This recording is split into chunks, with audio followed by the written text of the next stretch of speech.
महाराष्ट्र धर्म स्वातंत्र्य विधेयक विधानसभेमध्ये मांडलं। लव्ह जिहादच्या आणि धर्मांतर बंदीच्या पार्श्वभूमीवर महत्त्वाचं विधेयक। दोषींना 7 ते 10 वर्ष कारावास आणि 1 ते 7 लाख रुपये दंडाच्या शिक्षेची कायद्यामध्ये तरतूद। महाराष्ट्र धर्म स्वातंत्र्य विधेयक हे कोणत्याही धर्माच्या विरोधात नाही, अशी प्रतिक्रिया भाजपचे नेते सुधीर मुनगंटीवारांनी दिली आहे। जबरदस्तीनं किंवा प्रलोभन दाखवून धर्मांतर करण्याला आळा घालण्यासाठी हे विधेयक आहे, मुनगंटीवारांचं वक्तव्य। जबरदस्तीनं होणाऱ्या धर्मांतराला आमचा विरोधच, जितेंद्र आव्हाडांचं वक्तव्य। पण धर्मांतर करणं चुकीचं आहे असं म्हणणं अयोग्य। महाराष्ट्र धर्म स्वातंत्र्य विधेयकावर आव्हाडांची प्रतिक्रिया। विधानसभेत आमदारांची पुन्हा नाराजी। नक्षलवेदीला उत्तर देण्यासाठी मंत्री नसल्यानं नाराजी। भाजप आमदार नारायण कुचे यांनी उपस्थित केली हरकत। बोलायला दिलं नाही तर समोर बसेल, नारायण कुचे आक्रमक। मुंबई महापालिकेच्या मुदत ठेवी 10,000 कोटींनी घटल्या। पालिकेच्या मुदत ठेवी 2022 मधील 91,000 कोटी रुपयांवरून घटून 81,000 कोटी रुपयांपर्यंत आल्या। उद्योगमंत्री उदय सामंत यांची विधानसभेत माहिती। अजित पवारांच्या विमान अपघात प्रकरणी मुंबई हायकोर्टामध्ये जनहित याचिका। संबंधित विमान कंपनी आणि इतर जबाबदार व्यक्तींवर गुन्हे दाखल करण्याचे आदेश द्यावे। भारत अगेन्स्ट करप्शनचे राष्ट्रीय अध्यक्ष हेमंत पाटील यांची याचिका।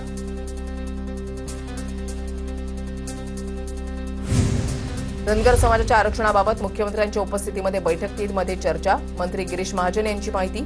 16 मार्चला धनगर समाज मुंबईमध्ये येणार, कायदेशीर मार्ग काढावा लागणार, गिरीश महाजन यांची प्रतिक्रिया। बारामतीमध्ये कोणतेही काम दादा फॅक्टर शिवाय होणार नाही, सुनेत्रा पवार यांचं वक्तव्य। इथून पुढेही बारामतीमध्ये दादा फॅक्टर चालणार। बारामतीमधल्या कार्यक्रमात उपमुख्यमंत्री सुनेत्रा पवारांचं विधान। फूड अँड ड्रग्स डिपार्टमेंट आणि मंत्री महोदयांच्या पुढाकारानं झालेल्या बैठकीमध्ये खाद्यपदार्थांमध्ये वापरल्या जाणाऱ्या रंगासंदर्भात प्रकर्षानं चर्चा। आमदार विक्रम पाचपुतेंची माहिती।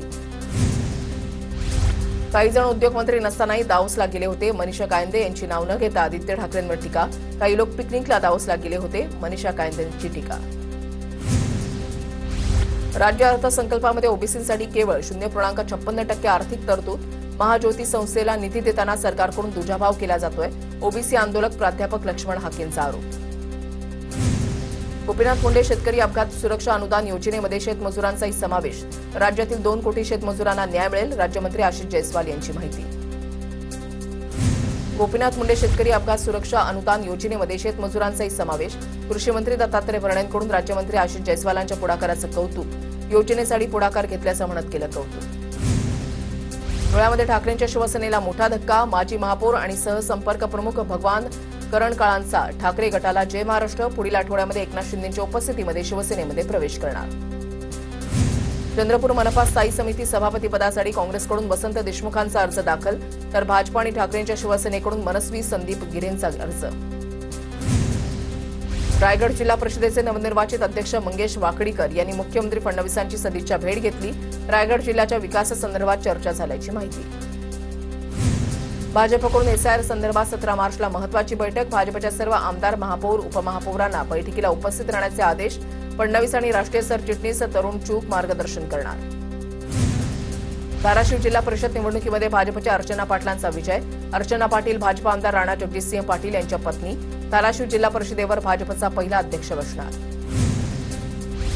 राजकारणासाठी आपल्याला नव्या धोरणांचा अवलंब करावा लागेल। जुन्या आणि पारंपरिक धोरणांवर आता पक्ष चालू शकणार नाही। मनसेच्या पक्षबांधणी आणि सदस्य नोंदणीच्या बैठकीमध्ये राज ठाकरेंचं मत। नाशिकमध्ये काँग्रेस प्रदेशाध्यक्ष हर्षवर्धन सपकाळ यांच्या नेतृत्वात आंदोलन। गॅस दरवाढ आता गॅस तुटवड्याच्या विरोधात आंदोलन। नाशिकच्या त्र्यंबकेश्वरमध्ये काँग्रेसचं आंदोलन।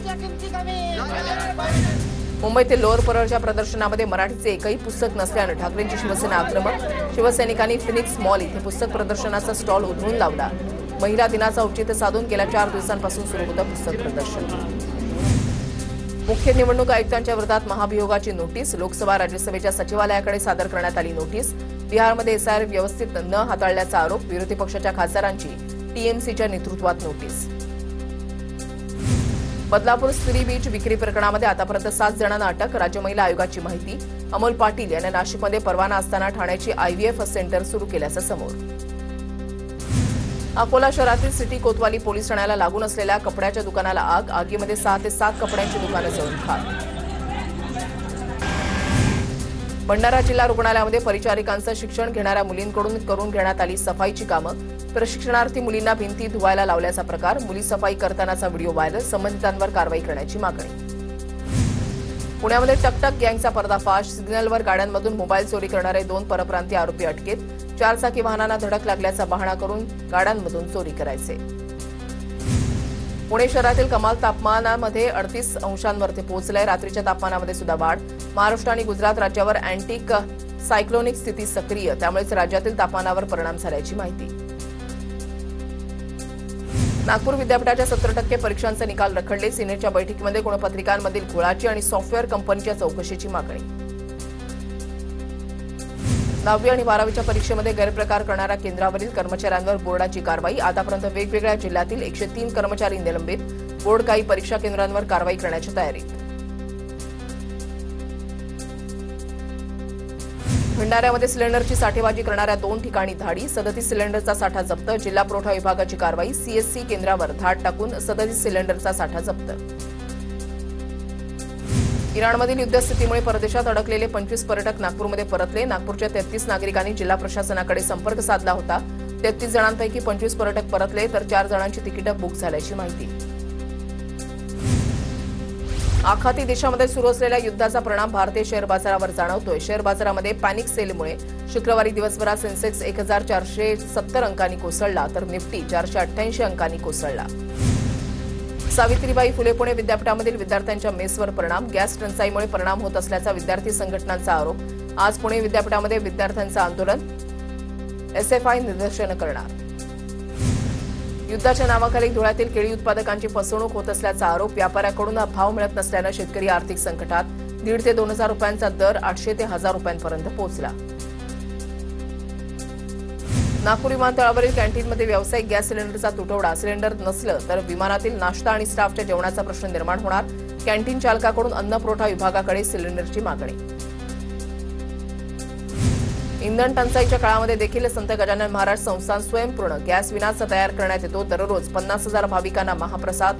सौर ऊर्जेचा वापर करून बनवला जातो महाप्रसाद. संत गजानन महाराज संस्थानचं व्यवस्थापन पुन्हा चर्चेत. भंडाऱ्यामध्ये गॅस सिलेंडरसाठी नागरिकांची धावपळ. एकीकडे जिल्हाधिकारी जिल्ह्यामध्ये मुबलक प्रमाणामध्ये गॅस साठा उपलब्ध असल्याचं सांगत असले तरी मात्र प्रत्यक्षात भंडाऱ्यातील गॅस गोडाऊन बंद. नागरिकांकडून नाराजी व्यक्त. चंद्रपूर जिल्ह्यामध्ये व्यावसायिक सिलेंडर उपलब्ध करून देण्याची मागणी. केटरिंग व्यावसायिकांचं जिल्हाधिकाऱ्यांना निवेदन. 15,000 ते 20,000 कामगारांवर उपासमारीची वेळ येण्याची भीती. कोल्हापूरमध्ये व्यावसायिक सिलेंडरच्या अभावी गेल्या 4 दिवसांपासून चहा नाश्त्याच्या टपऱ्या बंद. शहरातील आरटीओ कार्यालय आणि महावितरण कार्यालयाच्या बाहेर असणाऱ्या नाश्त्याच्या टपऱ्या बंद असल्याचं चित्र. टपरी चालवणाऱ्यांच्या पोटाचा प्रश्न गंभीर. भिवंडी तालुक्यामधल्या पडघामध्ये भारत गॅस एजन्सीच्या बाहेर नागरिकांच्या रांगा. मर्यादित साठा आणि नव्या नियमांमुळे नागरिकांना मनस्ताप. तर गर्दीवर नियंत्रण ठेवण्यासाठी एजन्सी चालकांनी थेट पोलिसांना पाचारण केलं होतं. साताऱ्यामध्ये गॅस दरवाढ आणि सिलेंडर तुटवड्याच्या निषेधार्थ मवियाचं आंदोलन. जिल्हाधिकारी कार्यालयाच्या समोर चूल पेटून निषेध आंदोलन. सरकारनं नियोजन न केल्यानं परिस्थिती ओढावल्याचा मविया कार्यकर्त्यांचा आरोप. नाशिकमध्ये गॅस टंचाई आणि दरवाढीच्या विरोधात ठाकरेंच्या शिवसेनेचं आंदोलन. चूल पेटवत गॅस दरवाढीचा निषेध. केंद्र सरकार विरोधात घोषणाबाजी.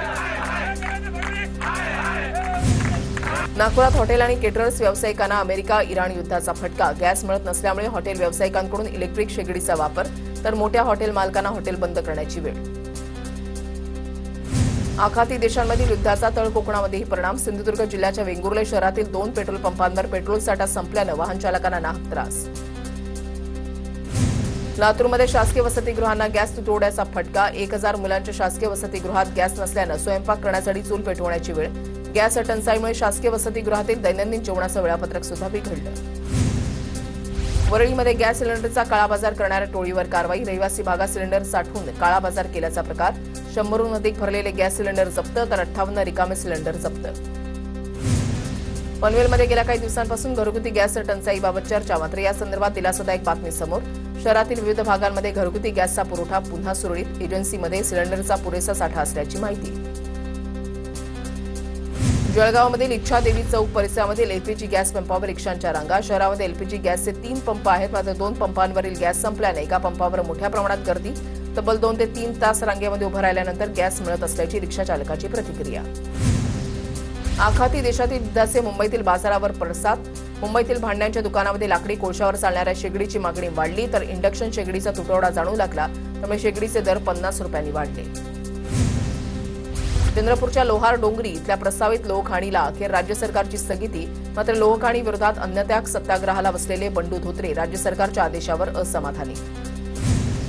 पुण्याच्या वाकोलीमध्ये यंदा 68व्या महाराष्ट्र केसरी कुस्तीचा थरार. 18 ते 22 मार्च दरम्यान महाराष्ट्र केसरी कुस्ती स्पर्धा बोधचिन्हाचं मुख्यमंत्री फडणवीसांच्या हस्ते मुंबईमध्ये अनावरण. विजेत्याला फॉर्च्युनर आणि गदा बक्षीस दिली जाणार. महाडमधील ऐतिहासिक चौतार तळ्याच्या सत्याग्रहाला यंदा 99 वर्ष पूर्ण होणार. 20 मार्च रोजी महाडमध्ये मुख्यमंत्री देवेंद्र फडणवीस, सामाजिक न्याय मंत्री संजय शिरसाट यांच्यासह मंत्रिमंडळातील इतर मंत्री आणि विशेष व्यक्ती उपस्थित राहणार.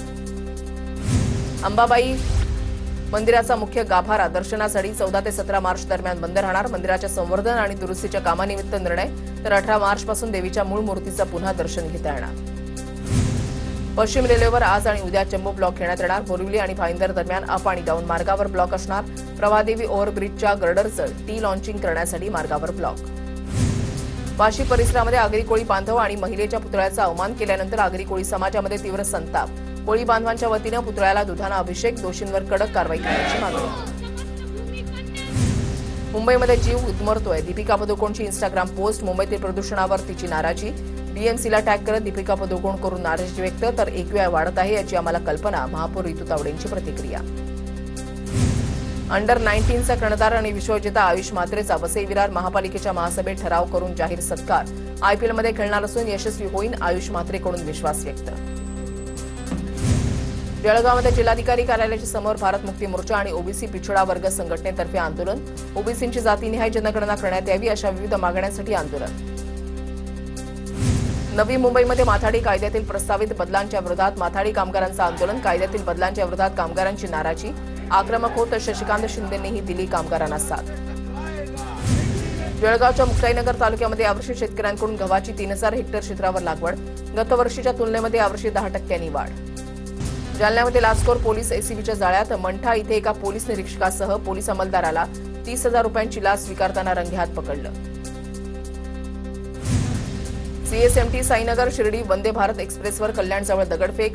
C2 आणि C3 कोचच्या खिडक्यांच्या काचा फुटल्या. आरोपी सनी कांबळे पोलिसांच्या ताब्यात. आरपीएफकडून आरोपीवर गुन्हा दाखल. ई-केवायसीमुळे तब्बल 60 लाख महिलांचा लाडकी बहीण योजनेचा लाभ कायमचा बंद होण्याची भीती. 31 मार्चपर्यंत ई-केवायसीमध्ये दुरुस्ती करण्याची सुविधा. मुदतीपूर्वी ई-केवायसी करण्याचं प्रशासनाचं आवाहन. पीएम किसान योजनेचा 22 हप्ता थेट शेतकऱ्यांच्या खात्यामध्ये जमा. 22व्या हप्त्याची रक्कम देशातील 9,32,00,000 शेतकऱ्यांच्या खात्यामध्ये जमा. कृषी आणि ग्रामीण विकास मंत्रालयाकडून 18,640 कोटी वर्ग. सोनं चांदीच्या दरामध्ये 1,748 रुपयांची घसरण. 24 कॅरेट सोन्याचे दर प्रतितोळा 1,58,555 रुपयांवर. तर चांदी 8,350 रुपयांनी घसरून प्रति किलोसाठी 2,59,951 रुपये मोजावे लागणार. सोलापूरमध्ये वाढत्या उन्हाच्या पार्श्वभूमीवर उष्माघात कक्षाची सुरुवात. सोलापूर जिल्हा रुग्णालयामध्ये उभारण्यात आला उष्माघात कक्ष. जिल्हा रुग्णालयामधील आयसीयूमध्ये 2 तर जनरल वॉर्डमध्ये 5 बेड राखीव ठेवण्यात आले. जिल्ह्यामध्ये अद्याप एकही उष्माघाताचा रुग्ण आढळलेला नाही. मुख्यमंत्र्यांच्या अध्यक्षतेखाली सिंहस्थ कुंभमेळा शिखर समितीची बैठक संपन्न. मुख्यमंत्र्यांकडून तयारीचा आढावा.